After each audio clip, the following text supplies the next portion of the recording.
ربیع الاول اپنی تمام توانائیوں کے ساتھ جلوہ فراز ہے، گلی گلی حضور کی یادوں کے چراغ روشن ہے۔ اتنا تذکرہ ہم نے کسی کا کبھی ہوتے نہیں دیکھا جتنا میرے حضور کا ہو رہا ہے۔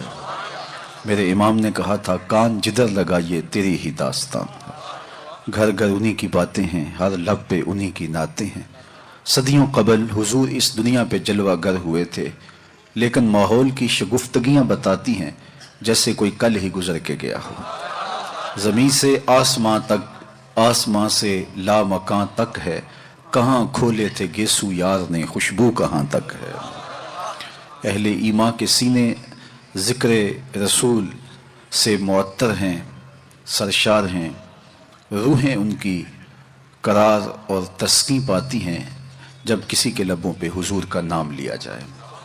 میرے شہر کے ایک پنجابی شاعر نے کہا تھا، تینوں سینے دی میں ٹھنڈا کھاں، شہد گلاب تے کھانڈا کھاں۔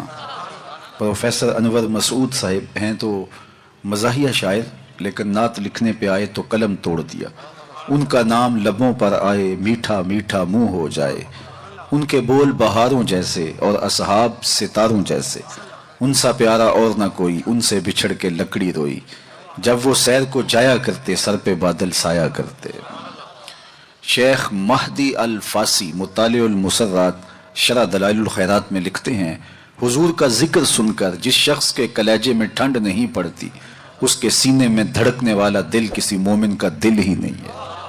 یہ ہو ہی نہیں سکتا کہ حضور کا ذکر ہو اور قرار نہ پہنچے۔ لوگ پوچھتے ہیں کہاں لکھا ہے؟ لکھنے والوں کی کمی نہیں ہے اور علماء نے دلائل کے انبار لگا دیے، لیکن میں کہا کرتا ہوں، کیا ذکر رسول کے لیے بھی کسی دلیل کی ضرورت ہے؟ کبھی ایسا ہوا ہے پھولوں کا تذکرہ چھڑا ہو اور بلبل کہے کہاں لکھا ہے؟ بات شمع کی ہو رہی ہو اور پروانہ دلیلیں ڈھونڈ رہا ہو، اور یہ بھی ممکن نہیں کہ بات سرکار مدینہ کی ہو رہی ہو اور امتی کو دلیل کی ضرورت ہو۔ محب کے لیے تو اس سے بڑا سرمایہ ہی کوئی نہیں، کوئی اس کے محبوب کا ذکر چھیڑ دے۔ رومی علیہ رحمہ لکھتے ہیں، کسی نے مجنوں کو دیکھا کہ وہ ریت کے اوپر لیلا لیلا لکھ رہا ہے، رک کے پوچھا یہ کیا کر رہے ہو؟ گفت مشق نام لیلا می کنم، خاطر خود را تسلی می دہم، کہنے لگا اپنی محبوبہ کا نام لکھ لکھ کے دکھی دل کو قرار دے رہا ہوں۔ رومی علیہ رحمہ نتیجہ نکالتے ہیں، اگر لیلا کا نام مجنوں کو تسکین دیتا ہے تو کیا حضور کا نام امتی کو تسکین نہیں دیتا؟ ٹھنڈ پڑ جاتی ہے سینے میں جب کسی کے لبوں پہ حضور کے نام کا چراغاں ہو۔ مطرب سے کہو کہ چھیڑے ذرا اس جان تمنا کا قصہ، مطرب سے کہو کہ چھیڑے ذرا اس جان تمنا کا قصہ، فرقت کے بھیانک لمحوں میں کچھ دل کو سہارا ہو جائے۔ آج کی اس خوبصورت مجلس کا عنوان آپ نے رکھا محبت رسول صلی اللہ علیہ وسلم۔ محبت ایک عنوان ہی ایسا ہے، جب کسی کے لبوں پہ لفظ محبت آئے تو روح تک کی پیاس بجھتی ہے۔ محبت ایک داعیہ ہے جو کسی کے لیے بے تابیاں پیدا کرتا ہے، تڑپ پیدا کرتا ہے۔ کوئی دل محبت سے خالی نہیں ہو سکتا۔ جب سینے میں دل ہے تو پھر کوئی دل بر بھی ہوگا، پھر کسی کا انتظار بھی ہوگا، رت جگے بھی ہوں گے، پھر آہیں بھی ہوں گی، سسکیاں بھی ہوں گی، پھر ملنے کی طلب بھی جاگے گی، پھر تگ و تاس بھی ہوگی، جد و جہد بھی ہوگی، وصل اور ہجر کے لمحے بھی ہوں گے۔ اور یہ ہو نہیں سکتا کہ دھڑکتا ہوا دل سینے میں ہو تو اس میں محبت نہ ہو۔ غالب نے کہا تھا کہ غم اگرچہ جاں گسل ہے، پہ کیا بچیں کہ دل ہے، غم عشق اگر نہ ہوتا غم روزگار ہوتا۔ یہ تو ہو ہی نہیں سکتا کہ دل ہو اور کوئی دل بر نہ ہو۔ تو جب سینے میں دھڑکتا ہوا دل رکھا ہے تو پھر کسی کی تانگ تو ہوگی، پھر انتظار تو ہوگا، پھر کسی کے ملنے کی آس تو ہوگی، پھر رت جگے تو ہوں گے۔ اور اس دل کا یہی زیور ہے، یہی دل کا حسن ہے، یہ بے تابیاں ہی اس دل کا جمال ہے۔ اقبال نے کہا، قید میں پہنچا تو حاصل مجھ کو آزادی ہوئی، دل کے لٹ جانے سے اس گھر کی آبادی ہوئی۔ ہر شے لٹتی ہے تو برباد ہوتی ہے، یہ لٹتا ہے تو آباد ہوتا ہے۔ برگ گرتی ہے تو یہ نخل ہرا ہوتا ہے۔ ایک عجیب کائنات ہے، ہر شے ٹوٹ جائے تو بے وزن ہو جاتی ہے، بے قیمت ہو جاتی ہے۔ یہ شیشہ آپ گنا کتنا قیمتی ہے، لیکن اگر اس کو توڑ دیا جائے، چور چور ہو جائے تو اس کی کوئی قیمت نہیں رہے گی، لیکن جتنا زیادہ دل ٹوٹے گا اتنی ہی قیمت بڑھ جائے گی۔ تو بچا بچا کے نہ رکھ اسے، تیرا آئینہ ہے وہ آئینہ کہ شکستہ ہو تو عزیز طرح ہے نگاہ آئینہ ساز میں۔ یہ جتنا زیادہ ٹوٹ جائے اتنی قیمت اس کی بڑھ جاتی ہے۔ تو یہ طے شدہ ہے کہ جب سینے میں دل ہے